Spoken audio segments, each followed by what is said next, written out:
All right, so I'm going to be planting some carrots in here. Now I'm going to be cheating a little bit when I'm planting my carrots. One of my least favorite things about gardening is thinning out carrot seeds. Carrot seedlings are so tiny, and if you plant them too close together, then the carrots don't grow as well, and you have to thin them out when they start germinating, and it's a really tedious, annoying task. So there's a couple ways around that. One is if you're just dealing with regular carrot seeds, you need to make sure that when you're seeding them, you're really careful and just seeding them about every 3 or 4 centimeters so that they're going to be easy to thin out. They also make this seed tape, and so this tape has carrot seeds already in it, and it's just like almost like a coffee filter kind of paper, and it's just going to disintegrate as soon as it gets water on it. So I can just put that whole ribbon of carrot seeds in there, and they're already spaced out the right amount. And so again, kind of like cheating, but why not take a little bit of the work out of it? And again, they're not that much more expensive than just regular carrot seeds. So that's seed tape. The other sort of cheat that I have here are these pelleted carrot seeds. So again, from Johnny's, which is where I like to order them from, but you can buy them at local garden centers as well. So pelleted carrot seeds, and they're just coated in a coating that's going to dissolve as soon as they come in contact with water when you plant them in the soil. And so again, now I can plant these about every 3 centimeters apart or so. And I might still thin those out as the carrots get bigger, but I'm not going to have all these tiny seeds to contend with and little seedlings to have to thin out when they start germinating. So my furrow here is only about a centimeter deep. It doesn't have to be that deep for carrots, and I'm just carefully planting these about every 3 centimeters or so. And I like to plant my rows of carrots about 8 inches apart or so. That seems to have given me good success in the past and good crop of carrots. I think on the packages it probably recommends putting them a little farther than that, but I try and pack in as much as I can into my gardens here. So about 8 inches between rows. Again, both of my rows clearly marked. I grow about 7 or 8 different kinds of carrots, and so that way when they come up I can compare from year to year and I remember which varieties I planted where.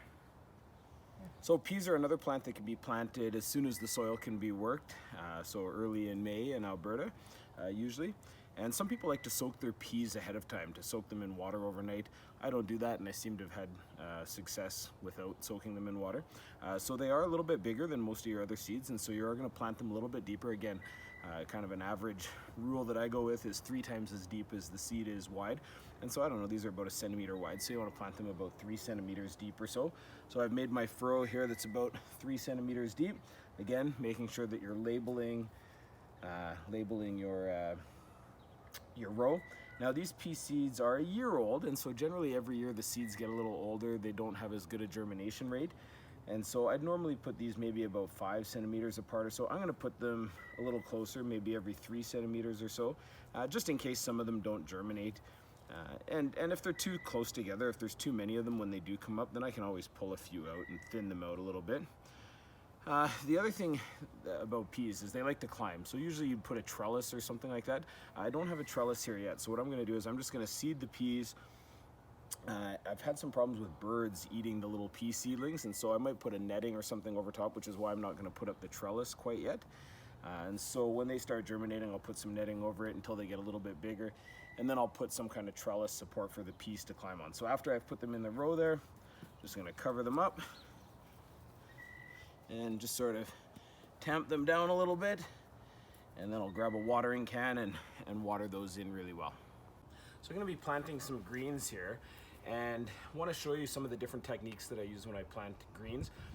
Number one, I like the soil or the mix, potting mix, to be a little bit moist. If it's really dry and then you water it after you plant, you're going to displace your seeds way too easily and things aren't going to stay in nice rows. So I like it to be a little bit moist when I plant.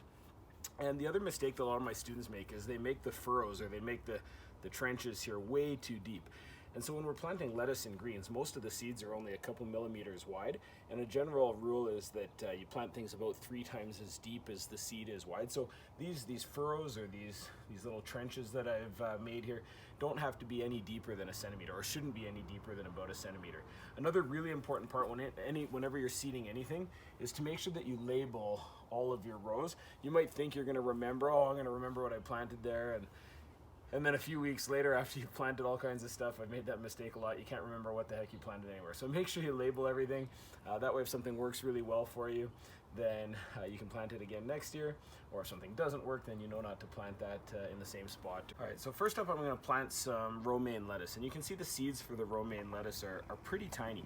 And there's a couple different things that you can do here. So when you buy a head of romaine lettuce at the store, it's one big head of romaine lettuce, but you can also buy little baby leaves of romaine or cut it as little baby leaves of romaine lettuce. And so there's two different strategies when I seed. If I want big heads of lettuce, then I'm gonna seed these about one seed every 2 or 3 centimeters. And I'm just putting in one seed about every 3 centimeters, every inch.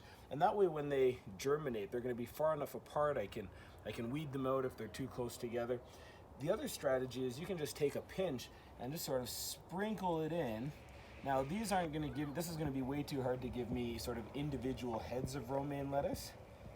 But what this is gonna do is give me all these little baby leaves of lettuce that I can just harvest when they're nice and young for a smaller leaf salad mix. The next kind of lettuce I'm going to plant is coastal star romaine lettuce. So it's still romaine lettuce, but I wanted to show you this. This is a type of pelleted seed. The seeds are inside this coating here. And so I buy these from Johnny's. That's where I get a lot of my seeds from. And they come as these pelleted seeds or coated seeds. It makes them a lot easier to plant if you're going to grow single heads of lettuce. And so same as the Paris romaine that I planted, the seeds are the exact same size. They've just been coated. And so it makes it easier when you're seeding them to space them out about every 3 centimeters or so. And they're a lot easier to handle, and you're not going to have to thin them out as much when they start growing. And so really convenient. And you know what? They're not even that much more expensive. So I really like the pelleted seeds. You can also get pelleted carrot seeds. Okay, spinach seeds are a little bit bigger than the lettuce seeds. And the way I like to grow my spinach, again, is we're gonna harvest it when it's really small. And so instead of planting these seeds individually, I'm just gonna take a pinch and just sort of sprinkle them in. I don't know, I'd say I've maybe got 10 seeds per inch, maybe a little bit less than that. And I'm just sort of sprinkling them into the furrow pretty liberally. They don't have to be individual because I'm going to harvest them when they're nice and young. So next up I'm going to plant some arugula. And arugula, same thing. I'm going to harvest it when it's nice and young. I'm not worried about growing individual plants.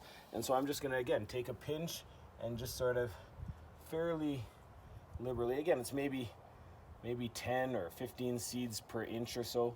And just sort of sprinkle that into the furrow there. A few spots that had a little bit less. There we go.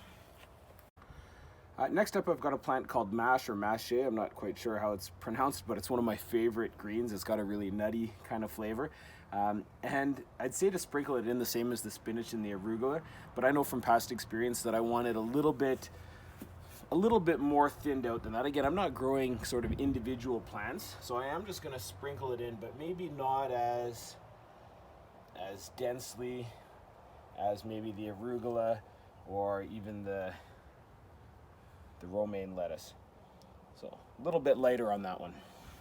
And the last green that I'm planting today is a wildfire lettuce mix. So it's a mix of different lettuce seeds. And again, this one's one that is really nice when it's really young, and I'm going to be harvesting it quite small. And so I'm not planting individual seeds, but rather just a sprinkling of this mix. Just a few pinches at a time here, going down through my row. Just like that. So once I've got all my greens seeded here, the last step is just to cover them up. So I just gently cover up the seeds, tamp them down just a little bit so that there's good seed to soil contact. And then I'll grab a watering can and just water them in really well. But it's supposed to rain tonight as well, so hopefully they'll get some water there. I might not water them until tomorrow morning, but you want to make sure they're nice and secure in there and tamped down after you've seeded them into your garden.